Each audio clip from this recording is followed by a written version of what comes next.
우리 오늘 남성셀 우리 공상록 장로님을 한 낮은 잠깐 뭐라 그랬죠? 아까 낮은 음자리표 맞나요?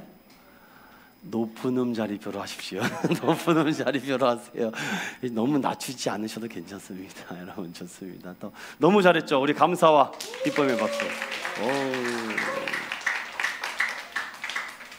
다들 능력자세요. 아주 그냥 능력자들이셔요. 너무 우리 자주 우리 남성셀 찬양팀 만났으면 너무 좋겠습니다. 오늘은 특별히 사도행전 특강 중에 개간을 좀 하려고 해요. 개간을 하려고 하는데요. 여러분들 나눠드렸던 개간 특강 자료들이 있습니다. 여러분 이거를 좀 꺼내서 같이 보시면 도움이 많이 될 것 같고요. 혹시 이 자료가 없으신 분들은 저희 홈페이지 교회 소식에 자료를 이렇게 올려놨어요. 제가 이 내용을 다 하기는 이 시간에 너무 부족하고 제가 목표 시간은 3시에 맞추는 건데 3시에 맞출 수 없는 내용의 분량이에요. 그러니까 여러분들 흐름을 조금 이렇게 하고 중간중간에 팁을 요거 문제다라고 생각하면 별표 쳐놓으시면 문제 날 확률이 그래도 있다라는 생각을 해주시면 좋을 것 같아요. 자, 우리 말씀 잠깐 읽을까요? 누가복음 1장 1절부터 4절, 사도행전 1장 우리 8절 이렇게 1장 1절 2부터 2절 이렇게 두 부분을 좀 함께 읽어보고 우리 시작하도록 하겠습니다. 우리 한번 누가복음 1장 1절부터 4절까지 볼게요. 시작. 우리 중에 이루어진 사실에 대하여 처음부터 목격자와 말씀에 일꾼된 자들이 전하여 준 그대로 내력을 저술하려고 붓을 든 사람이 많은지라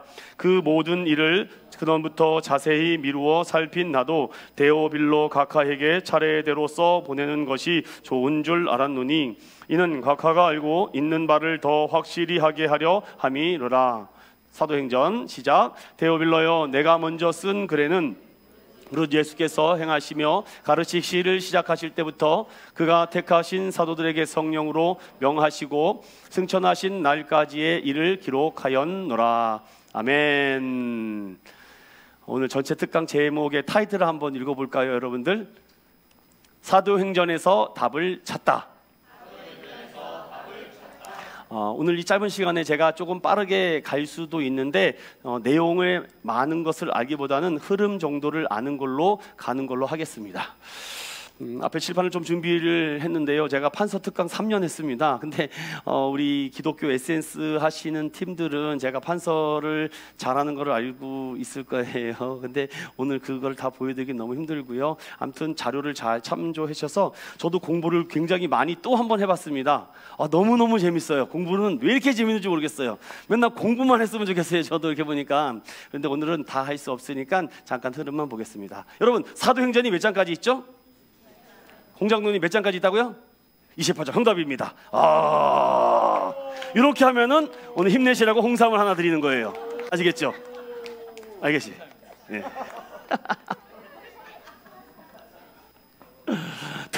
자, 오후 시간에 이제 선물 준다니까 이게 오랫동안 강의를 해보신 분들은 그냥 강의를 잘한다고 되는 것이 아니에요. 하나라도 호응을 이끌고 같이 가야 된다라는 것을 알죠. 최종 목사님, 창세기는 몇 장까지 있죠?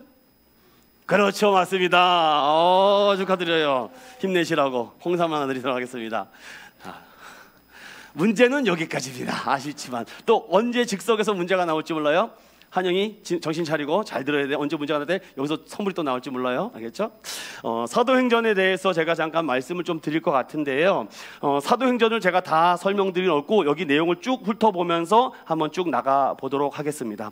사도행전은 1장부터 28장까지 있는데 크게 두 개로 나눌 수가 있어요. 첫 번째 1장에서부터 12장까지 나눌 수 있고요. 그리고 13장부터 28장까지 나눌 수 있는데 이거는 사람으로 나누는 겁니다. 사람. 1장부터 12절은 베드로, 13장부터 28장은 누굴까요?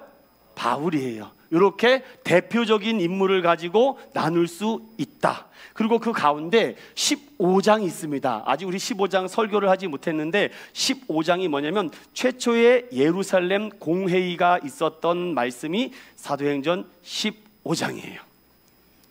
문제가 솔직하게 나올 것 같네요. 15장은 다음 중 15장의 내용은 무엇일까요? 뭐 이런 것들. 아무튼 15장 이렇게 중심이 된다라고 하고, 자 29장에는 뭐가 있죠? 29장이 없어요? 그렇죠, 맞습니다. 우리가 쓰고 있어요. 아, 이거 그냥 넘어가려고 그랬는데 안 되겠네요. 아, 좋습니다. 축하드려요. 아, 맞습니다. 아, 센스가 짱인데요.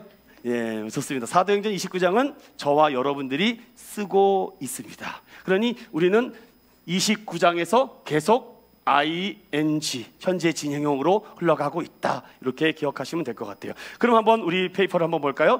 사도행전 있는데 굳이 제가 영어로 막 하지는 않겠습니다. 사도행전이라고 돼 있어요. 요걸 좀 설명드릴게요. 사도행, 이렇게만 써도 괜찮습니다. 사도들의 행적들을 기록했는데 여기에 굳이 전을 붙였어요. 전은 무슨 뜻이냐면 서사라는 의미입니다. 서사, 영어로는 내러티브의 의미예요. 그러니 이야기 형식으로 흘러간다. 그러니 신약의 역사서를 우리가 사도행전이라고도 얘기하죠. 자, 한번 페이퍼를 볼까요? 자, 사도행전은 바로 사도들의 행전이며 또 행전서며 행적과 활동을 기록한 책이구나. 그리고 신약 성경 중에 복음서와 서신서 사이의 연결 가교 역할하는 중추적인 역할이다. 이 정도 기억하시면 좋을 것 같아요. 또 핵심 주제는 성령이 어떻게 역사했는지, 그리고 교회라는 것이 어떻게 생기게 됐는지, 또 복음 전파로 해서 기독교라는 이 운동의 기원이 어떻게 성장했는지를 잘 기록하고 있다라고 말하며, 자, 이것도 잠깐 설명을 한번. 탁시사님 잠깐 이거 뒤로 밀러나요? 자, BC와 AD로 역사를 나눕니다. BC와 AD로 나누는데 이건 뭐의 약자일까요? 그렇죠. Before Christ, 예수 그리스도 전. 괜찮습니다. 아, 참, 이거 참 할렐루야. 네. 세뭉치를 갖다 놓은 줄 알았어요. Before Christ 전하고 여기를 우리는 BC라는 연대로 하고, AD는 뭐의 약자죠? 그렇죠. 아노 도미니. 라틴어로 이렇게 쓰죠. 그래서 예수님 오시기 전, 예수님 온 후로 나눕니다. 그런데 많은 사람들이 예수님께서 도대체 언제 오셨는가를 많이 혼동해요. 그럼 예수님 오셨으니까 여기를 1세기로 해야 되느냐, 아니면 예수님은 언제 오셨냐, AD 4세기냐 막 헷갈리고 있어요, 많은 사람들이. 근데 저는 그냥 쉽게 여러분들 그냥 1세기라고 보세요. 여기 역사적인 사실을 다 갖다 놓으면은 헷갈립니다. 여기는 로마식과 유대식과 헬라식과 그리스식 네 가지가 들어가 있기 때문에 그래요. 우리는 지금 날짜를 태양력으로 이렇게 쓰고 있는 것을 보면은 역사는 강자에 의해서 정해지는 것 같아요. 중요한 것은 예수님이 오신 이 1세기부터 이 기록된 말씀인데, 퀴즈를 내겠습니다. 여러분, 성경, 특별히 신약 성경 27권 중에 가장 먼저 기록된 성경이 뭘까요? 네, 맞습니다. 아유, 전달 좀 해주세요. 아, 너무 멀어서 못 가겠어요. 네, 마가복음이 제일 먼저 기록되었습니다. 그럼 제일 마지막에 기록된 책은 뭘까요? 계시록이겠죠. 계시록은 언제 기록됐을까요? 네, 계시록은 언제 기록됐을까요? 네, 어제 기록됐겠죠. 계속해서 기록이 되고 있습니다. 그래서 예수님은 온 시대를 1세기라고 놓고서는 보는데, 예수님이 30 몇 살에? 33. 그러면 우리가 단순 수학 계산으로 몇 살까지 있었다? AD 33년까지 있었다라고 그냥 이렇게 단순 계산으로 보겠습니다. 그러면 예수님께서 이 33년의 공생을 마치고 바로 어떻게 돼요? 승천하신다는 거예요. 승천하시기 전에 부활하신 다음에 이 땅에 며칠 동안 있으셨죠? 40일 동안 있으셨습니다. 40일 동안 있으신 다음에 누구 만났죠? 나를 만났잖아요. 내가 만난 게 중요한 거지, 야고보나 베드로나 이미 선배님들 다 만나시고 내가 만났잖아요. 항상 우리가 너무 성경 틀 안에서 얘기하지 말고 항상 모든 성경을 나에게 맞춰야 됩니다. 너무 멀리서 하면은 그분 얘기, 그 사람 얘기해서 역사를 영어로 뭐라 그래요? 히스토리라 그러잖아요. 그래서 많은 선생님들이 그렇게 얘기하잖아요. 여기 히즈가 누구다?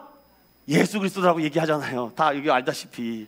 그래서 예수님이 그 끝난 승천 이후에 30년간의 초대교회의 역사를 중심으로 성령의 역사와 복음 전파의 여정을 기록한 첫 성도들인데, 이거를 공부할 때 여러분들 로마 역사를 공부하면 굉장히 좋은데 여러분들 얼마나 상식이 있는지 모르겠습니다. AD 30년에 로마의 왕이 누굽니까? 뭐 우리나라 대통령 이름도 몰라 죽겠는데 뭐 남의 나라 대통령 이름을 알아서 뭐 하겠습니까?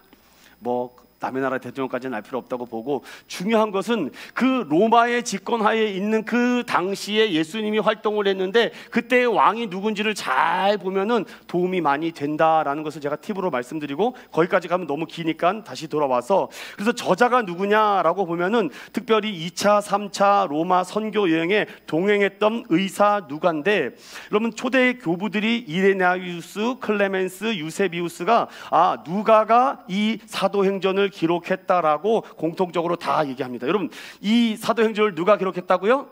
누가가 기록했다고요. 누가가 기록했다고요? 누가가 기록했다고요. 그럼 의사 누가라고 얘기하는데 이 사도행전 16장, 20장, 21장, 27장, 28장 5장에 우리라는 얘기가 들어가요.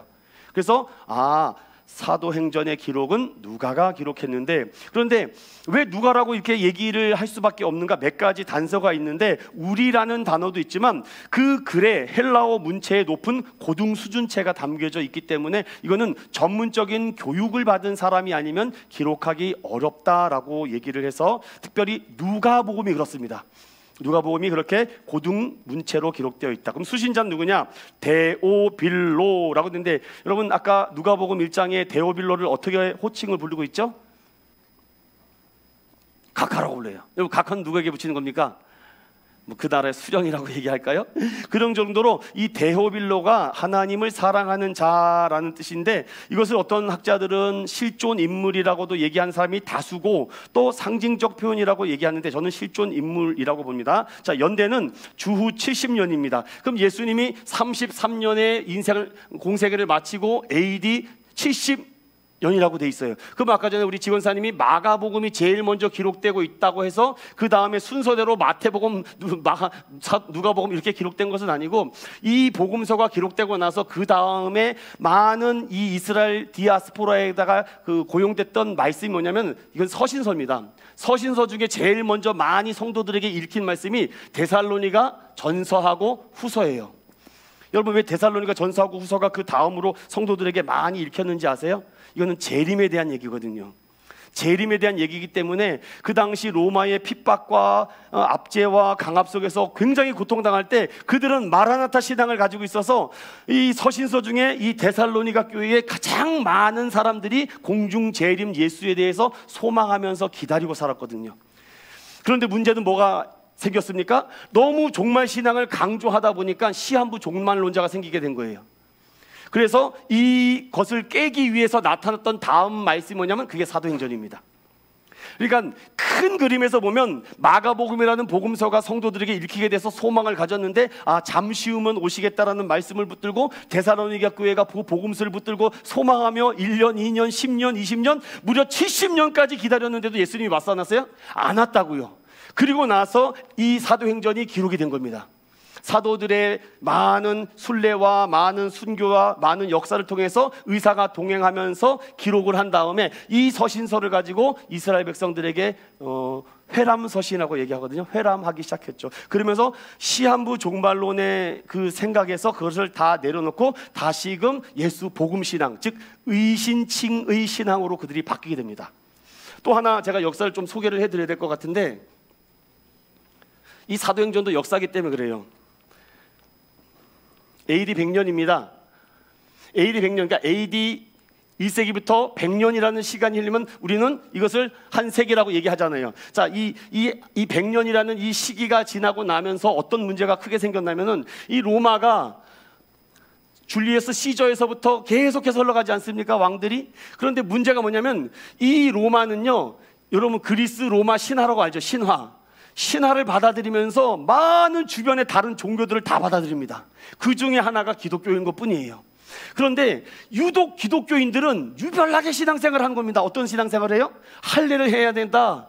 근데 이거는 할례가 중요한 것이 아니라 무할례가 중요한 것이다. 또 할례냐 이걸 가지고 계속 싸우고, 또 하나 뭡니까? 음식 문제를 가지고 싸웁니다. 그리고 또 무엇을 싸우니까 정결 문제를 가지고 싸워요. 또 뭐 가지고 싸워요? 예배 드리는 것 때문에 싸우는데, 이걸 다 깨고 진짜 기독교는 뭐냐라고 하니까 형제 자매여 하면서 피와 살을 머시는 게 기독교다라는 것으로 그들이 인식이 되는 것입니다. 그러면서 어떻게 됐어요? 아, 저들은 살생을 하는 사람이라고 해서 그들은 죽어 마땅하다고 해서 그때부터 잔인하게 기독교인들은 죽여도 된다라고 생각이 들어요. 그래서 지금도 유대인들은 저기 독일이나 게르만족이나 그런 사람들이 유대인들은 죽어 마땅한 쓰레기 같은 잡종이라고 생각을 합니다. 이런 인식이 들어있기 때문에. 그런데 어떤 문제가 생겼어요? 이 100년이라는 시간이 흐르는 동안 이 기독교인들은 순수 혈통을 가지고 절대로 부정한 것이나 더 더러운 것이거나 추한 것을 절대로 만지거나 접하거나 사귀거나 교제하지 않았는데 깨끗한 혈통을 유지한 겁니다. 그런데 로마는 어떤 문제가 생겼어요? 온갖 잡종신을 다 섬기다 보니까 온갖 그 국민 백성들이 다혈민족이 됩니다. 다혈민족. 그러면서 로마에 갖고 있는 부유층들이 아, 이러면 안 되겠구나, 이러고 있다가는 우리 로마가 혈통과 정통이 깨지겠구나 라고 하면서 유대인 처녀들을 납치하기 시작합니다. 이 AD 100년에 일어났던 사건이에요. 다 납치한 다음에 어떻게 해요? 그들을 강제적으로 합방을 시켜서 출산을 합니다. 그리고 깨끗한 혈통이라고 얘기를 하는 거예요. 왜냐? 로마의 이 100년 사이에 어떤 문제가 생겼어요? 아이를 낳으면 계속 장애인이 나오고 몸이 불편하고 막 이상한 아이들이 출산하니까 계속해서 죽이는 일이 벌어지죠. 그러면서 100년이 지나고 나면서 기독교에 대해서 굉장히 호의적으로 바뀌기 시작하는 계기가 이 100년 시대예요. 그리고 나서 이것이 언제 변하게 되느냐? AD 300년까지. AD 300년 때까지. 그리고 나서 결국은 어떻게 돼요? 이 기독교가 국교가 되는 로마의 놀라운 이래가 생기지 않습니까? 그래서 지금 현재 동로마, 서로마로 갈라지면서 동교회, 서교회로 이렇게 나눠져 있는 겁니다. 뭐 이거는 여러분 그냥 역사의 한 토막으로만 제가 말씀을 드리고 싶어서 그 사이에 기록된 것이 뭐냐? 사도행전이다라는 말씀을 제가 추가로 드리는 거예요. 그래서 그 상대에 굉장히 많은 사람들이 기독교에 대해서 굉장히 불신을 갖고 있었는데, 기독교인들만이 갖고 있는 그 순수 혈통, 깨끗하려고 하는 마음, 정직하려고 하는 마음, 그리고 성실하려고 하는 마음, 그래서 어느 나라나 기독교가 들어간 나라는 잘 살고 번영되고 여성들이 학습과 교육을 받기 시작하는 거죠. 교회가 그런 곳입니다. 자, 그러면 사도행전의 배경을 한번 잠깐 볼게요. 사도행전은 하나님 나라의 확장을 계속 연결하고 있는 그 배경을 담고 있다라고 이렇게 기억을 하시면 될 것 같아요. 그리고 넘어가서 성경 전체의 사도행전을 보면은 여러분들 이신칭이, 제가 여러분 계속 강조했던 것처럼 이신칭이, 오직 의인은 믿음으로 말미암아 산다, 이것을 굉장히 강조하죠.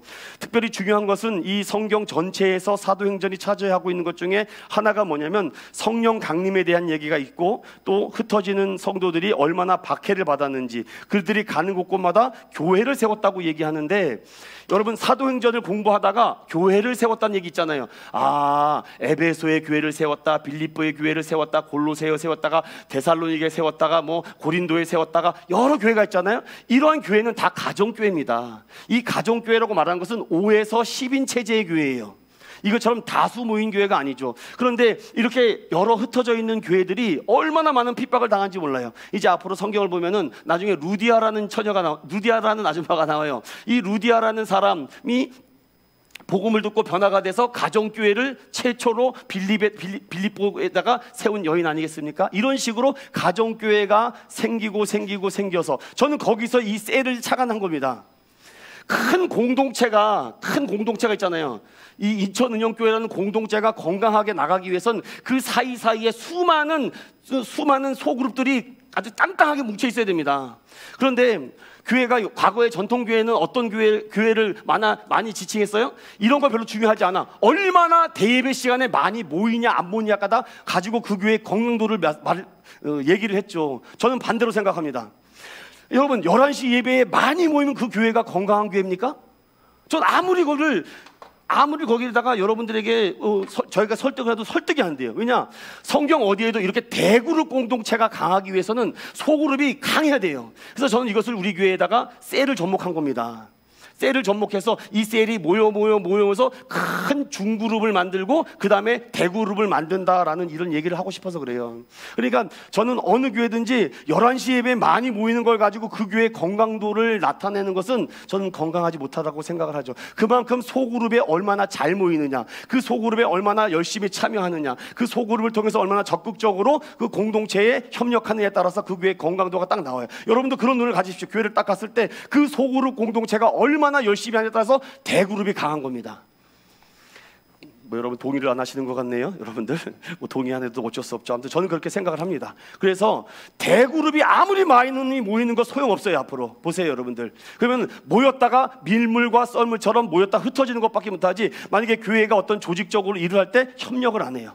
니네 남전도회니까 남전도회 알아서 해, 여전도회는 여전도회 알아서 해, 남성교회 여성교회 그런 게 어디 있습니까? 다 한 교회가 하나로 가죠. 그래서 제가 셀이라는 명칭으로 하나로 크게 나가서 1, 2, 3, 4로 그냥 나눈 것 뿐이죠.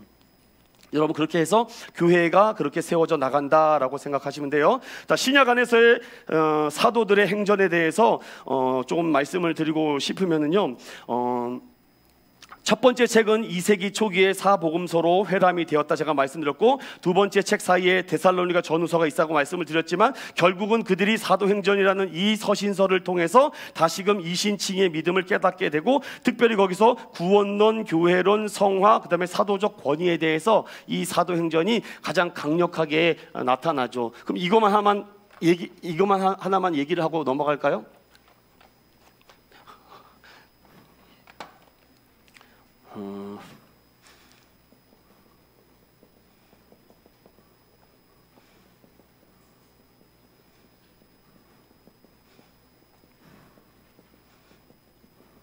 글씨를 좀 막 쓸게요. 제가 지금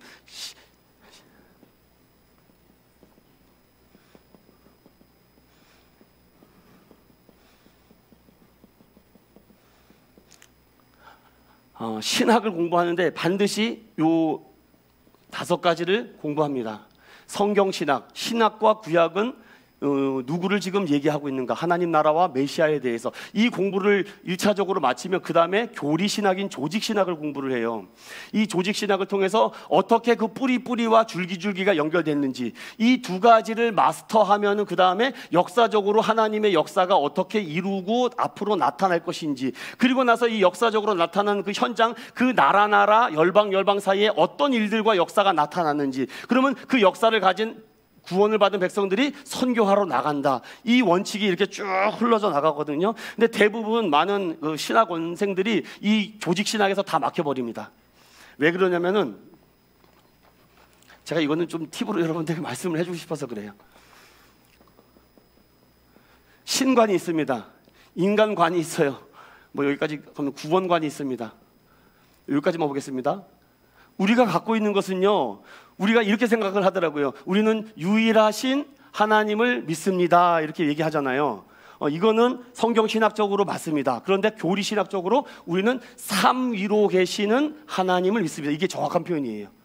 삼위로 계신 성부 하나님, 성자 하나님, 성령 하나님으로 계신 하나님을 우리는 믿습니다. 그분은 유일하신 하나님이십니다. 라는 이런 신관, 이런 분명한 신관이 우리가 이사야와 그 다음에 이사야하고 에스겔을 통해서 우리가 공부를 하죠. 그 다음에 이 신관을 공부하게 되면은 인간관에서 공부를 하는데, 인간은 이 유일하신 하나님께서 무음하고 죄가 없게 인간을 만들어 놨는데 아담 이후로부터 모든 DNA는 다 죄인이다.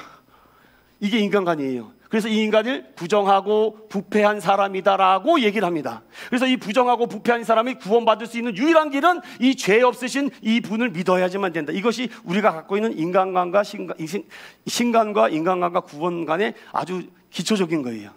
그리고 나서 이 구원관에서 우리가 그 다음에 넘어가는 게 무엇입니까? 이 교회론인데, 이 교회론을 다시 성령론으로 바꿔서 성령 받아야지 이 믿음의 구원을 가지고 끝까지 하나님을 바라볼 수 있다고 얘기를 하는 거죠. 그것을 지금 사도행전에 낱낱이 쓰고 있다. 자, 한 장 넘겨보겠습니다.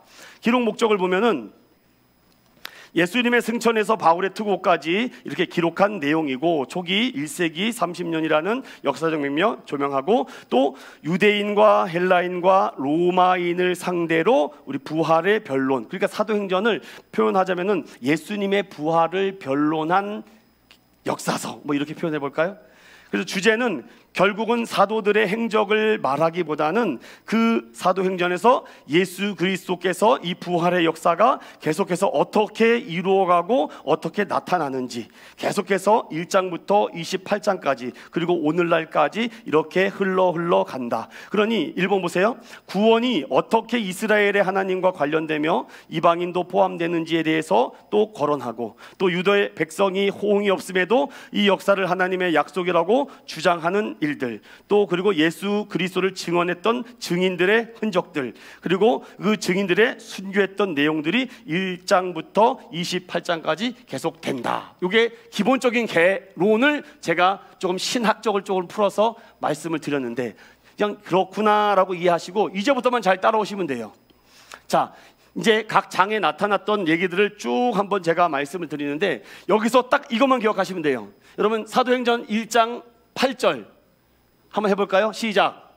오직 성령이 너희에게 임하시면 너희가 권능을 받고 예루살렘과 사마리아와, 예루살렘과 온 유대와 아니에요?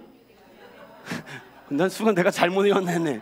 예루살렘과 온 유대와 사마리아 땅끝까지 이르러 내 증인이 되리라. 이게 40번 때 나올 수 있죠. 다음 괄호에 맞는 걸 넣으시오, 아니면 1장 8절을 다 쓰시오, 이렇게 될 수 있겠죠. 그래서 오직 성령이 너희에게 임하시면 너희가 권능을 받는다고 돼 있어요. 사도행전은 이렇게 제가 조금 해석해 드리겠어요. 처음에 성령이 너희에게 임하시면으로. 자, 제가 이걸 한번 몇 가지만 얘기를 드리고 전체적으로 한번 흐름을 마칠게요. 오직 성령이 너희에게 임하시면, 그러니까 사도행전을 성령장이라고 얘기하면서 여러분 생각해 보세요. 성령이 너희에게 임하신 사건이 사도행전에 어떻게 나타납니까? 성령 임재로 나왔고, 빌립이 내시를 만났을 때 성령이 임했고, 고넬료 과정에서 성령이 임했고, 바나바와 바울에게 임했고, 이 성령이 임하심으로 말미암아 아시아라는 나라에서 선교만 하다가 이제는 유럽으로 넘어가는 일이 벌어져요. 그래서 성령이 너희에게 임하시면은 이 사도행전이 각각의 성령이 나타난 일들을 나타나고, 또 너희가 권능을 받는다라고 돼 있어요. 권능을 받는다라는 것 중에 대표적으로 사도들이 권능을 받는데 어떤 권능이 나타납니까? 예수님께서 함께 다닐 때는 그렇게 자신 없던 애들이 성령 충만함을 받고 담대히 복음을 전하기 시작합니다. 그리고 두 번째 또 어떻게 해요? 순교를 각오합니다. 그리고 어떻게 해요? 교회를 세워요. 그래서 성령을 받고 권능을 받으면 이 세 가지가 일어난다고요. 뭐라고 여러분? 성령 받고 권능을 받으면 무엇이 일어난다고요? 담대히 복음을 전하려고 하고, 순교를 각오하고, 교회를 세운다고요. 교회를. 이걸 다른 말로 제가 십자가를 짓는다라고 표현을 해볼까요? 이렇게. 그리고 예루살렘과 온 유대와 땅끝까지로 복음이 전해지는데, 여러분들 1장에서부터 12장이 이것이 예루살렘과 온 유대와 사마리아입니다. 그리고 13장부터 28장이 땅끝이 이렇게 이해하셔도 돼요. 그러면은 좀 도움이 될 것 같아요. 자, 한번 그러면 각 장마다 간략간략하게 얘기를 정말 정돈하고 마칠게요. 자, 이 페이지에 사도행전의 내용들을 한번 보겠습니다. 배경과 상황을 설정하는 그 장면이에요. 1장 먼저 보면은 1장에서 가장 중요한 거는 1장 8절 약속하신 성령이 오신다. 우리 1장 8절이 정말로 중요합니다. 여러분들 이거는 정말 꼭 기억하셔야 돼요. 그리고 1장에서 여러분들 쭉 흐름을 이제부터 갈 테니까 잘 따라오시면은 도움이 될 것 같아요. 제가 쭉 흐름을 갑니다. 예수님께서 승천하시고 나서 40일 동안 이 땅에 계시면서 많은 사람들을 만나십니다. 그리고 예수님께서 기다려요. 잠시 기다려라. 그러면 너에게 성령을 보내주실 것이다 라고 많은 사람들이 마가의 다락방에서 120여 명이 모여서 기도하기 시작하죠. 그럴 때 여기서 누가 일어나죠? 베드로가 일어납니다. 베드로가 일어나서 하는 말이 뭐예요? 우리가 지금 11명밖에 사도가 없으니 한 명을 더 우리가 뽑아야 되겠다. 어떻게? 제비를 뽑자라고 얘기하니까 성령에 감동된 베드로가 어떻게 합니까? 제비를 뽑아서 누구를 12번째 사도로 만듭니까? 마띠아입니다. 마띠아를 누가 맞췄어? 누가 말했어요? 잘했어. 마띠아를 선출하면서 1장이 마무리가 되는 거예요. 자, 여기까지 흐름을 잘 하고, 자, 2장이 됩니다. 2장이 되면서 성령 강림이 실제적으로 일어나는데 오순절 날이 됐습니다. 오순절은 제가 50일이라고 했어요. 구약에는 이것을 맥추절이라고도 얘기합니다. 77절이라고도 얘기해요. 자, 오순절 날 성령이 임하는데 어떻게 임해요? 불같이, 바람같이, 급하고 강하게 마구마구 내리죠. 그리고 거기 모였던 기도하는 모든 사람들에게 다 임했다라고 돼 있어요. 기억하시죠? 임하고 나니까 일어나는 현상들이 뭐예요?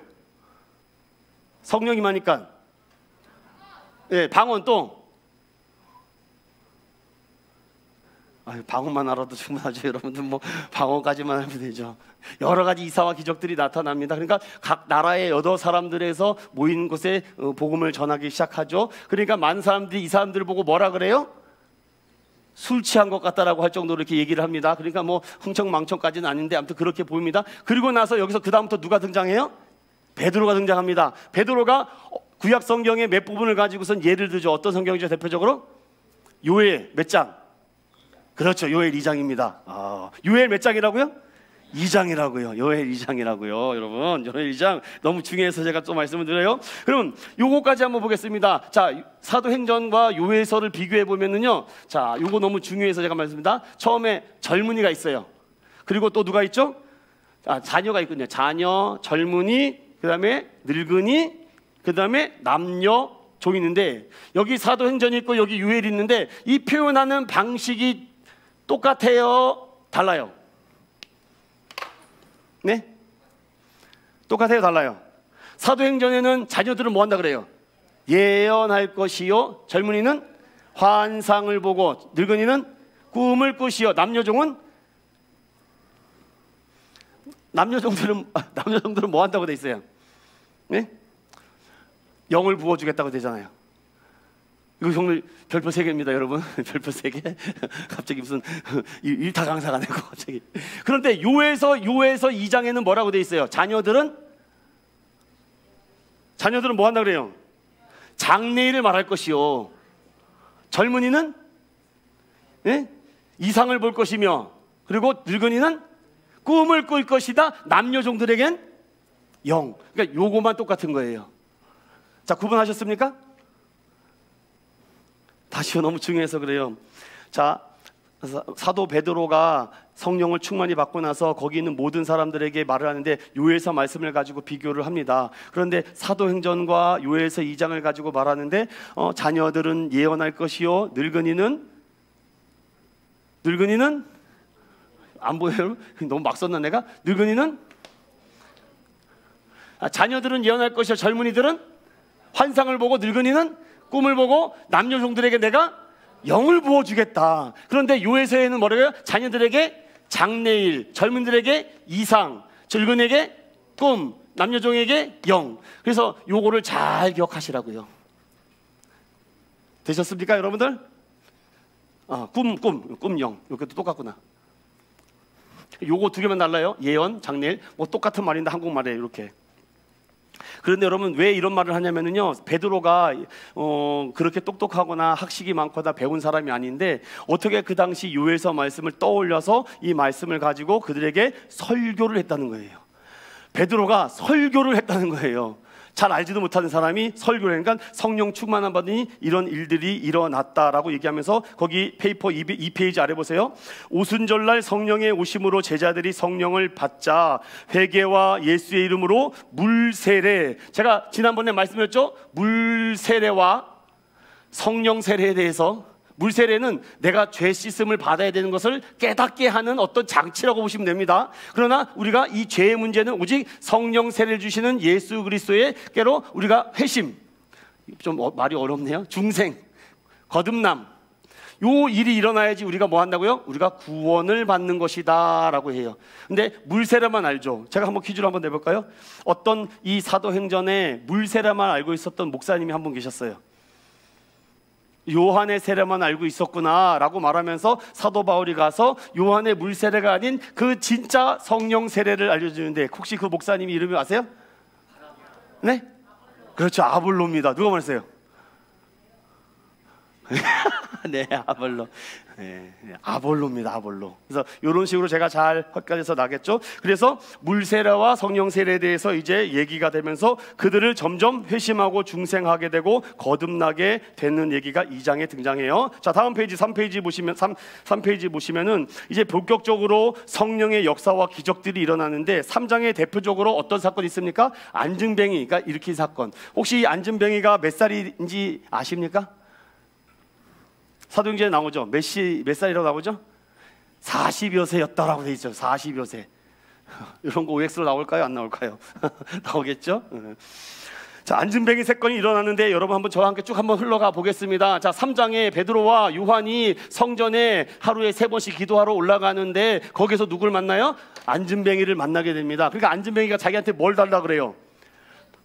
돈을 달라고 요구를 하니까 내가 너에게 줄 거 놓고 뭘 주겠다? 나사렛 예수 그리스도 이름으로 일어나 걸으라까지 해요. 걸으라까지 이 점 하세요. 걸으라라고 얘기를 하죠. 그러니까 그가 그 손을 잡고 일어나서 그가 제일 먼저 들어가는 곳이 어디예요? 성전으로 들어갑니다. 그 성전이 뭐예요? 그것을 미문이라고 하죠. 요 말할 때 미문의 미자가 아름다울 미자입니다. 아름다움 그만큼 엄청났다고 얘기를 하죠. 그 다음에 이제 복음이 전파되고 기적이 일어나고 많은 권세와 능력이 일어나니까 많은 사람들이 개종하는 일이 시작됩니다.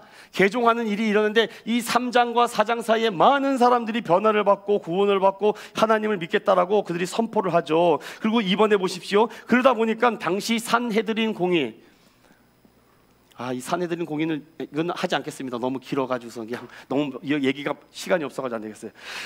이 공회에서 베드로를 잡으라는 선포가 들어가죠. 그런데 그 사이에 어떤 일들이 일어나는지 성경은 이렇게 말합니다. 그들이 유무상통이라고 제가 얘기하겠어요. 그냥 유무상통. 성령을 받고 나니까 그들이 점점 모여서 떡을 떼며 교제하며 나누며 사랑하며 그들이 십자가로서 살아가는 일들이 하나씩 일어나는데 그 중에 큰 은혜를 받은 한 사람이 나타납니다. 그 사람이 누구라고요? 바나바. 자, 바나바라는 사람이 등장을 하면서 이 바나바가 이 초대교회에 엄청난 일을 감당하죠. 자기의 모든 소유를 다 팔아서 어떻게 해요? 헌금을 합니다. 헌금을 하니까 이제 5장을 넘어가면서 이 바나바가 한 걸 가지고 누가 그대로 흉내를 내요? 아나니아하고 삽비라가 흉내를 내다가 어떻게 돼요? 성령을 속인 죄로 인해서 두 부부가 죽게 되는 장면이 5장에 등장합니다. 그리고 나서 5장이 흘러 갑니다. 그러니까 이 5장까지 무슨 얘기를 하려고 하면 초대교회의 어떠한 역사와 기적이 성령으로서 일어났는지를 특별히 베드로를 통해서 일어난 것을 얘기를 합니다. 5장에 결국은 베드로가 잡혀서 끌려갔지만 다시 그가 나왔죠. 이제 6장과 7장과 8장의 대표적인 사람의 이름들만 기억하면 될 것 같아요. 8장, 9장까지 이렇게. 6장에는요 7 집사님들이 나옵니다. 그리고 여기 7장의 대표적인 사람인 스데반이 나오고요, 8장에는 빌립 집사님이 나오고 드디어 여기서 사울이라는 청년이 나와요. 이렇게만 기억을 하시면 될 것 같아요. 자, 교회를 핍박시키고 교회의 사도들을 계속해서 못 살게 하니까 오히려 교회가 더 주저앉는 것이 아니라 교회는 어떻게 했어요? 우리 사도들은 말씀과 기도에만 전무시키고 성령과 지혜와 그 다음에 칭찬받는 사람 7사람을 뽑아서 교회를 구제하고 봉사하는 일을 맡깁니다. 그러니까 교회가 이 모든 일을 이들에게 맡기면서 체지가 되죠. 오늘날 이 집사라는 의미가 거의 장로급입니다. 여러분, 당시에는 장로님들이 이런 일들을 감당을 한 거예요, 그들이. 그리고 나니까 이 사도들이 말씀과 기도에만 전무하면서 이제 자기들이 맡겨진 곳을 통해서 막 흩어져 나가죠. 근데 7 집사님 중에 7장에 스데반 집사님이 나와요. 우리 스데반 집사님 우리 7장 우리 암송대 했었잖아요. 잘 아시죠? 한번 보겠습니다. 스데반은요 대표적으로 신성 모독과 선전 파괴에 대한 역사적인 설교를 막 하게 되지 않습니까? 그런데 결국은 어떻게 돼요? 그가 교회에 대해서 돌을 넘는 행동을 했다고 해서 스데반은 어떻게 해요? 돌로 쳐 죽입니다. 그런데 스데반의 유명한 마지막 외침이 있었죠. 마지막 죽는 그 현장에 뭐라 그랬어요? 죄를, 이건 누가 한 말씀이나 똑같은 거예요. 예수 그리스도가 얘기한 거랑 똑같습니다 라고 하죠. 그래서 스데반을 스테파노인가요? 면류관인가요? 아마 그런 뜻으로 제가 알고 있습니다. 그리고 나서 스데반이 죽고 나서 모든 교회를 잔멸하기 위해서 사울이라는 젊은 청년이 일어나서 그들을 죽이려고 하는데, 결국은 이 스데반을 죽이려고 했던 근본적인 이유가 뭐냐면 그들이 마음이 찔려서 그렇습니다. 마음이 찔리고, 그 다음에 성경에 보니까 마음이 찔리니까 뭐가 생겨요? 이를 갈았다고 돼 있어요. 그러니까 여러분, 우리 믿음의 성도들 이런 성경을 보면서 잘 기억하셔야 돼요. 여러분들 결국은 죽고 나서 큰 슬픔과 박해와 또 그 교회에 큰 아픔이 일어났지만 스데반의 죽음으로 인해서 교회는 더 강해졌다고요. 그리고 나서 빌립이라는 집사님이 등장합니다. 8장에 빌립 집사님도 흩어졌죠. 박해 때문에 흩어졌는데 빌립이 어디 가서 복음을 전하죠? 사마리아입니다. 사마리아에서 전도를 하니까 어떤 일이 일어났어요? 막 성령이 임하고 귀신이 나고 병이 나는 일들이 8장에 일어나니까 성경은 이렇게 말하죠. 빌립도 누구를 전하니? 예수 그리스도를 전하니 이런 일이 일어나더라 라고 말씀을 드렸어요. 그래서 그 다음에 그 모습을 보니까 귀신 쫓아내고 복을 받는 걸 보고 마술사 시몬이 나타납니다. 시몬이 나타나서 그 권능과 능력을 뭘로 살려고 했습니까? 돈을 주고 살려고 하죠. 이거 아주 위험합니다, 여러분. 돈을 주고 사려고 해요. 그러다가 혼나게 되죠. 그래서 여러분, 성경에 빌립 집사님께서, 저는 예전에 설교할 때 그런 얘기 했어요. 빌립 집사님이 최초로 순간이동한 사람이다. 제가 이런 얘기도 했었어요. 여러분, 이 빌립 집사님이 이동했던 그 광를 보면 사마리아로 갔다, 가사로 갔다, 아소도로 갔다, 가이사로 갔는데 그 거리가 수십 킬로입니다. 이건 사람이 걸어갈 수 없는 길인데 성령님께서 순간이동을 시켜주지 않았나. 그렇죠. 그런데 이 빌립이 그 이동하는 과정에서 누구를 만납니까? 또 4시만 쓰면 안 돼요, 여러분. 4시만 쓰면 안 돼요, 여러분들. 알겠죠? 4시만 쓰면 안 되고, 에티오피아입니다. 에티오피아예요. 꼭 기억하세요. 거기서 4시를 만나는데 이 4시가 성경 어디를 읽고 있었습니까? 이사야 53장을 읽고 있었어요. 그래서 이 53장을 읽는데 그 53장의 내용이 뭐였어요? 그가 찔림은 등등등등등등. 도대체 그가 누구냐예요. 그가 누구냐 해서 빌립이 와서 그는 누구다? 예수 그리스도다. 그래서 거기서 풀리고 나서 그 4시와 빌립이 뭘 합니까? 그 다음 행동이 어떤 세례죠? 물세례를 받습니다. 여러분, 항상 정확히 얘기를 해서 물세례를 받고 나서 순간이동하면서 야소도로 빠지며 가이사라까지 가죠. 이게 8장의 내용이고, 제가 그냥 장마다 이렇게 한 번씩 쭉 훑어드리는 겁니다. 지금 다음에 이제 중요한 인물 중에 한 인물인 9장에 사울이라는 청년이 나와요. 사울이라는 이름 뜻은 큰 자라는 뜻입니다. 바울이라는 이름의 뜻은 작은 자라는 뜻이에요. 자, 사울이라는 청년이 누구 죽을 때 옆에 있었죠? 누가? 스데반이 죽을 때 그 사람들의 옷을 옆에서 바꾸서는 이렇게 하고, 결국은 이 9장에 이 사울이 엄명을 받고 어디로 갑니까? 다메섹으로 갑니다. 누구 잡아 죽이려고?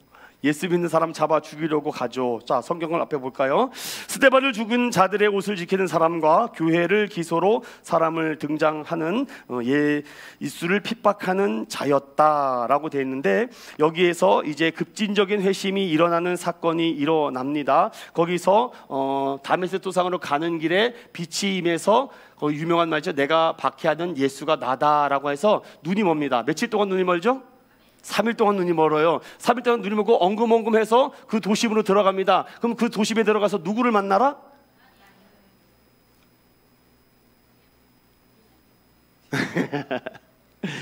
다메섹의 아나니아입니다. 아나니아가 아까 전에 아나니아가 나왔었잖아요. 구분하시라고 제가 얘기하는 거예요. 순간 헷갈리면 아나니아의 삽비라고, 그 아나니아가 아니라 다메섹에 있는 아나니아라고요. 다메섹 지역에 있는 아나니아 목사님을 만나서 안수를 받고서도 어떻게 돼요? 눈에 비닐이 벗겨서 눈이 뜨게 되죠. 그러자마자 그가 불 받아가지고서는, 우리 식으로 말하면 은혜 받아서 복음을 전하는데, 거기 있는 유대인들과 사도들이 믿었어요, 안 믿었어요? 안 믿었죠. 그리고 이 사울이 어디로 갑니까? 아라비아 강요로 가요. 아라비아 강요 동안 3년 동안 여기서 신학 훈련을 받습니다. 그 얘기를 하는 거예요. 자, 그 후로부터 교회는 어떻게 말씀합니다. 평안하여 든든히 서갔고 주를 경외하며 성령의 위로가 많으니 수가 점점 늘어났다가 9장 마지막 31절에 딱 마무리를 짓고 있죠. 그리고 9장 32절부터는 이제 여기 사울까지의 얘기가 딱 끝나고 납니다. 그럼 9장이 마무리가 되는 겁니다. 이 정도까지만 알아도 여러분 사도행전을 많이 공부하신 거예요. 이제 시리아와 팔레스타인에서 복음이 확산됐는데, 이걸 저는 이렇게 조금 1차, 2차, 3차 로마행 바울의 변호와 그 다음에 로마행 이렇게만 좀 정리하고 마무리를 한번 지어볼게요. 첫 번째, 이스라엘과 시리아에서 메시지가 확장되기 시작하는데, 제가 아직 12장 사이는 누가 활동하던 시대다? 베드로가 활동하던 시대다라고 말씀드렸어요. 그래서 베드로가 거기에서 루다 지역에 가서 누구를 고쳐줍니까? 중풍병자 누구를 고쳐주죠? 그렇죠, 애니아를 고쳐줍니다. 제가 일부러 다 안 썼어요. 거기 베드로가 루다라는 지역에서, 또 누가 루다라고 생각하시는데 루다는 지역 이름입니다. 루다라는 지역에서 중풍병 걸린 애니아가 있었는데, 그 애니아를 고쳐주고 나서 다시 요빠라는 항구로 베드로가 이동합니다. 그럼 거기에서 죽었다라고 말하는 여제자 다비다, 우리 옛날 한글 성경에는 도르가라고 되어 있습니다. 다비다를 살려주는 일들이 거기서 벌어지게 되죠. 그러니 이제 죽은 자도 살리는 놀라운 역사들이 막 일어나게 됩니다. 그러면 현재 베드로가 지금 어디에서 머물고 있어요? 요빠에 머물고 있죠. 이렇게 해서 9장이 마치면서 이제 10장으로 넘어갑니다. 10장에는요 두 환상이 나와요. 두 환상인데 고넬료와 베드로의 환상이 나옵니다. 고넬료는요 어떻게 나온 환상인지 제가 다 설교를 했기 때문에 누누이 설명은 드리지 않겠습니다. 두 환상으로 말미암아 결국은 베드로에게 부정한 음식을 잡아 먹으라는 하나님의 음성에 NO! 난 할 수 없습니다 라고 말하는데, 내가 정결하다는 것을 네가 부정하다라고 말하지 말라라고 하면서 이 가이사랴 지방에서 고넬료의 몇 명이 찾아옵니까? 3명이 찾아와요. 하인 2명과 충성스러운 부하 1명을 보내죠. 그리고 만나서 베드로를 만나서 초청을 하는 장면이 10장에 나옵니다. 초청을 해서 베드로가 그 환상을 듣고 어디로 갑니까? 가이사랴로 가죠. 가이사랴로 가서 누구를 만납니까? 고넬료를 만나니, 고넬료가 베드로가 들은 거 주인이시여 라고 이렇게 황송하게 하니까 나도 사람이다 라는 그런 장면들 기억나실 거라고 생각이 들어요. 결국은 성경이 말하는 것은 우리 기도했던 마가의 다락방에서 기도했던 오순절의 기도처럼 그들에게도 성령이 임하는 것을 봤는데, 사람은 참으로 외모를 하나님이 보시지 않고 중심을 보시며 하나님을 경외하고 의를 행하는 자에게도 누구든지 성령 받게 하시는구나. 그래서 최초의 가이사랴의 가정교회가 이 고넬료 교회에서 시작이 되었다라고 말씀을 드리고 싶어요. 그리고 나서 여러분, 이 많은 이 고넬료 가정들도 구원받고 친구들과 친인척까지도 다 예수 믿게 되지 않았습니까? 그러고 나서 그 모든 능력을 경험하고 11장으로 넘어갑니다. 베드로와 그 다음에 몇 명이라고 했어요? 제가 증인의 수가 되기 위해서 몇 명이 돼야 된다? 7명이 돼야 된다고 제가 말씀드렸죠. 그래서 6명이서 같이 가서 예루살렘에서 이방인들도 복음을 듣고 성령을 받더라라고 그들에게 간증하고 외치지 않습니까? 제2의 성령 세례가 나왔다는 거죠. 4페이지 보시면 이제 그곳에서 복음을 전하고 나서 이방인들에게도 하나님이 땅끝까지라는 하나님의 큰 꿈이 이제 이루어져 가는구나. 그 11장에서 모든 사도들도 이제 모든 거긴 유대인들도 이방인들도 무할례자도 하나님의 자녀가 될 수 있구나를 거기서 인정하고 수용하게 됩니다. 그리고 나서 이제 이 모든 말씀이 마치는 그 사이 어떤 사건이 토막글이 있습니까? 이제 여기가 예루살렘이라고 하겠습니다. 예루살렘이 여기 중심인데, 이제 흩어졌던 많은 사람들 중에 구브로 사람, 구네 사람들이 이 안디옥이라는 동네로 이동하면서 복음을 전했는데, 여기서 예수를 정합니다. 헬라 사람들에게도 복음을 전하니까 여기서 놀라운 하나님의 큰 은혜가 임하게 되죠. 그러니까 여기 교회에서 평신도들 통해서 안디옥의 교회가 세워지고 하나님의 큰 은혜가 임했다는 것을 예루살렘 교회가 알고 누구를 파송해요? 바나바를 파송합니다. 바나바가 가서 이 안디옥 교회를 딱 보니까 진짜 하나님의 은혜가 놀랍게 이 교회가 있었다는 것을 알게 되고, 뭐예요? 너희들이 하나님을 경외하고 또 주에 대한 믿음을 굳건하게 하라. 그리고 나서 이 안디옥 교회에서 결국은 어떤 일이 일어나요? 그리스도인이라는 이름이 여기서 탄생이 됩니다. 그리스도인. 이게 11장의 얘기고 12장이 이제 오늘 설교가 되는 겁니다. 이렇게 그럼 12장에 여기까지의 흐름이 이렇게 흘러가시면 돼요. 그래서 12장에 오늘 설교했던 것처럼 야고보가 첫 순교를 합니다. 순교한 다음에 베드로도 순교를 당할 뻔했는데 하나님의 은혜로 옥문을 열고 결국은 이 기도의 공동체로 다시금 들어가서 다시금 활동을 하죠. 그 얘기가 여기에 12장, 13장까지 이제 연결되는 그 사이에요. 결국 그 사이에 이제 다음 주 설교할 것 내용인데, 헤롯이 그렇게 엄청난 방해와 엄청난 공작과 엄청난 정치적인 야욕에도 결국 하나님께서는 이 헤롯을 어떻게 죽입니까? 벌레. 옛날에는 성경은 뭐라고 되지 아세요? 축이라고 되어 있습니다. 벌레 축자 써가지고 축에 먹여서 갑자기 급사한 사람이 누구냐? 헤롯입니다. 근데 헤롯을 다음 주에 설교할 거지만 헤롯이 죽은 이유가 뭡니까? 그렇죠. 하나님께 영광을 돌리지 않았기 때문에. 네, 하나님께 영광을 돌리지 않았기 때문에 이 사람은 죽게 냈죠. 저는 이것을 쉽게 말해서 자아도취라고 얘기하겠습니다. 자아도취에 빠졌어. 자기 위선. 그래서 이렇게 죽었다라고 말씀을 드리고 싶어요. 그러나 이러한 일로 인해서 교회는 점점 어떻게 됐다? 흥왕해 갔다라고 성경은 마무리 짓고 있어요. 자, 이제는 제가 지도를 준비하려다가 너무 많아가지고서는 그냥 흐름으로만 알아고 해서 1차 그 다음에 2차 하고 마무리를 짓게요. 1차 전도 여행을 쭉 한번 보세요. 처음에 13장부터 시작이 되는데 제일 중요한 것만 제가 말씀을 드리고 마무리를 좀 줘야 될 것 같아요. 이제 처음에 바나바가 중심으로 됩니다. 안디옥 교회에서 최초로 선교사를 파송해요. 13장입니다. 안디옥 교회에서 처음으로 선교사를 파송하는데 그 교회에 아주 훌륭한 믿음의 사람들이 많았었는데 그 사람 중에 최고의 바나바 목사님과 이제 사울이라는 청년 두 사람을 묶어서 1차 전도 여행을 합니다. 이 두 사람이. 그런데 여기서 수행원이 따라붙어요. 수행원이 누가 따라붙습니까? 마가 요한이 따라붙는 거예요. 여기서. 근데 마가 요한이 따라다니다가 중간에서 힘든 장소가 나요. 힘든 장소가 어디였습니까? 거기서 그만 가죠. 네? 마가 요한이 어디까지 따라가다가 집으로 돌아갑니까? 응? 어디예요? 거기 제가 적어 놨잖아요. 버가에서 떠난다. 이 정도만 기억하시면 될 것 같아요.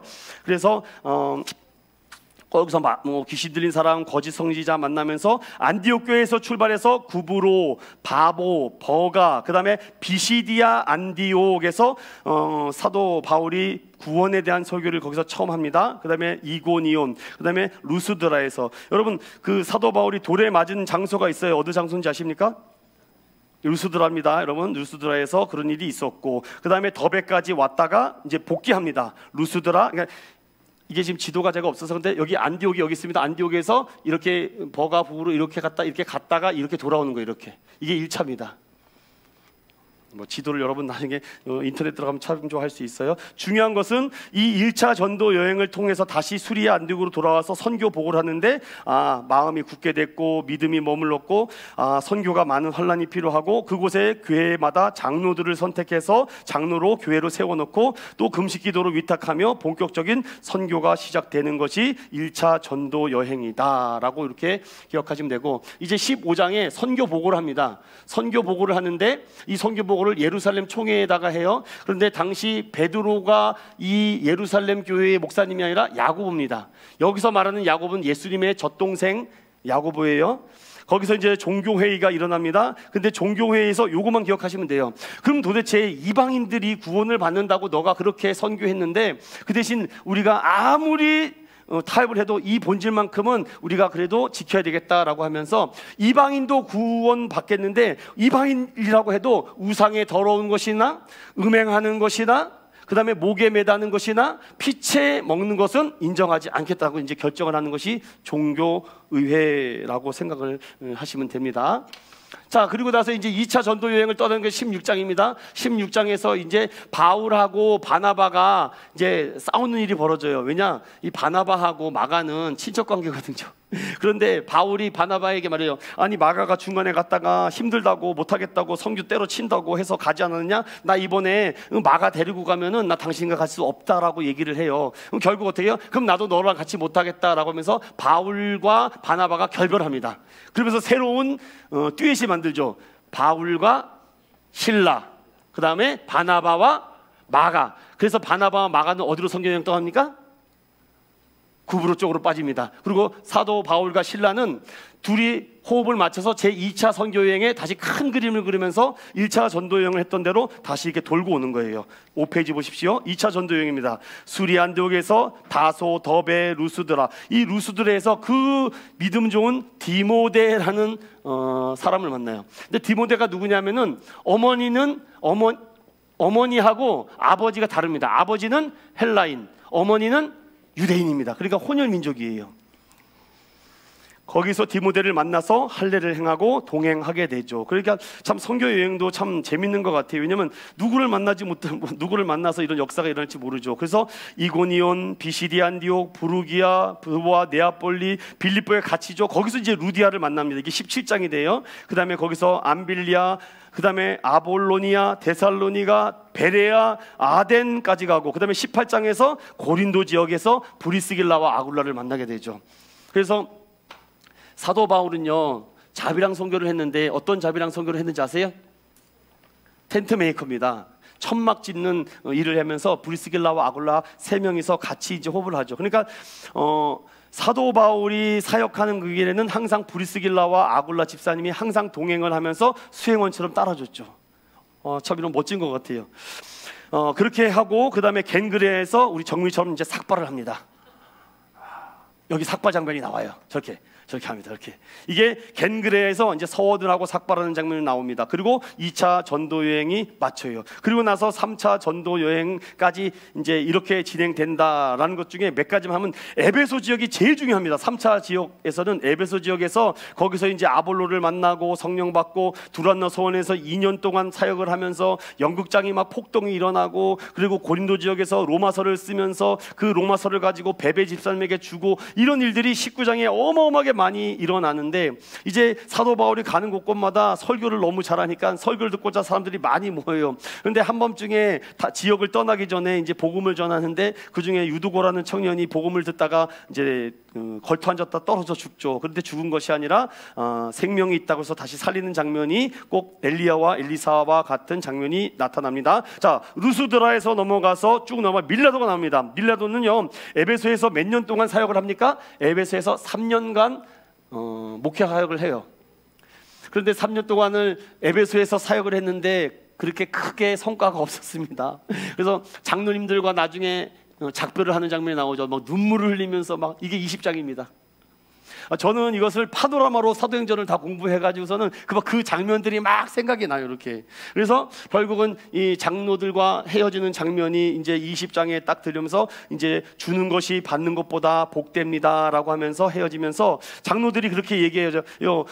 사도 바울 목사님, 이제 예루살렘으로 가면은 잡혀서 포로로 돼서 죽게 됩니다. 절대로 가지 말고 차라리 에베소에서 목회하시고 우리랑 사이좋게 있으면 안 되겠습니까? 그러니까 거듭들 이렇게 얘기하죠. 내가 달려갈 길을 주 예수께 마치는 것은, 내가 하나님의 은혜의 복음을 중요한 것을 내가 다른 것으로 생각하지 않았다라는 유명한 얘기가 이 사도행전 20장에 나타납니다. 그리고 나서 결국은 예루살렘으로 가죠. 예루살렘에 가서 거기서 누굴 또 만나요? 빌립 집사님을 만납니다. 빌립 집사님에게는요 4명의 처녀가 있어요. 근데 4명의 처녀가 다 뭘 합니까? 예언을 해요. 여기까지가 20장의 말씀이고, 그 다음에 이제 이 로마행부터 바울의 변호와 변론에 대해서 21장부터 28장까지 아주 진부한, 이 27장, 그러니까 21장부터 26까지 진부한 싸움이 나옵니다. 여기서 벨릭스, 또 누구더라 잊어먹네, 베스도, 그다음에 아그리빠, 이런 사람 통해서 계속 네가 맞니 내가 옳으니 계속 주거니 받거니 하는 것이 22장에서부터 26장까지 끊임없는 분쟁과 암살과 음모와 호송, 벨릭스는 또 이랬다 저랬다 뭐 판결을 연기하기도 하고, 또 그 가운데 제사장 아나니아가 나옵니다. 또 변호사 더둘로가 나와서 고발을 하고, 아니다, 결국은 이 사도 바울이 어떠한 것도 이 사도 바울을 잡아둘 수 없으니까 결국 이가 갖고 있던 최고의 무게가 해서 나는 로마 시민권자다. 나는 로마 시민권이기 때문에 너희들한테 재판을 받지 않고 로마에 가서 재판을 받겠다고 하면서 27장으로 로마로 가는 일이 벌어지는 겁니다. 다 흐름이 놀랍죠. 자, 이제 마지막 6페이지입니다. 6페이지 보시면은요, 이러면서 4차 전도여행인데 내가 로마로 가서 복음을 전하려고 했는데 포로가 되고 죄인의 모습으로 로마로 가게 될지 누가 알았겠습니까? 그러면서 그는 꿈꾸죠. 아, 내가 이 로마로 이렇게 가는구나 하면서 이 4차 전도여행에 가이사랴부터 해서 쭉쭉쭉 유라굴로 강포와 뭐 원주민의 병 또 여러 가지 일들이 일어나면서 결국은 로마로 도착하게 되죠. 이게 27장입니다. 27장에 도착을 하면서 결국은 거기에서 하나님께서 이제 사도 바울을 2년 동안 가택 연금을 시키면서 거기에서 28장이 마무리가 되는 거예요. 야, 이걸 한 학기를 가기를 지금 50번에 하는 것 말이 안 됩니다, 여러분. 그러니까 장마다 어떤 사건들이 있었는지를 그렇게만 기억을 해도 충분히 되겠다. 이제 마칠게요. 제일 중요한 건 맨 마지막에 교훈입니다. 교회의 모든 사역은 성령의 능력에 기초해야 하고 복음은 모든 민족과 사람들에게 동일하게 적용하며 교회의 공동체성은 여전히 중요한 모델로 우리도 계속 사도행전의 29장을 써 나가야 된다. 우리 그런 인천운영교회가 되기를 예수님의 이름으로 간절히 축복드립니다. 기도하겠습니다. 하나님 감사합니다. 오늘 이 짧은 시간에 사도행전을 개관을 잠시 보며 각 장에 무슨 사건과 무슨 이야기가 있었고 그때마다 성령님께서 어떻게 역사했고 어떻게 기름을 부어주셨고 어떻게 증인들을 세워주셨으면서 오늘날까지 선교의 역사와 전도의 역사와 교회의 역사가 또 증인들의 역사들이 어떻게 일어났는지를 다시금 한번 흐름을 살펴봤습니다. 하나님, 다시 한번 꼼꼼히 사도행전을 살펴보며 각 현장 속에 일어났던 수많은 증인들과 믿음의 사람들과 또한 성령의 사람들을 통해서 오늘날도 교회를 세우고 오늘도 담대히 복음을 전하며 순교를 각오하는 믿음의 사람을 통해서 교회가 세워지고 하나님의 나라가 하나님의 영광 돌릴 수 있을 줄로 믿습니다. 우리 인천운영교회가 이제 태국을 품고 또한 다른 많은 지역도 품으며 하나님이 원하시고 기뻐하시고 뜻하시는 일들을 감당할 수 있도록 주님 축복하여 주시옵소서. 예수님 이름으로 감사하며 기도드립니다. 아멘. 수고하셨습니다. 마치겠습니다.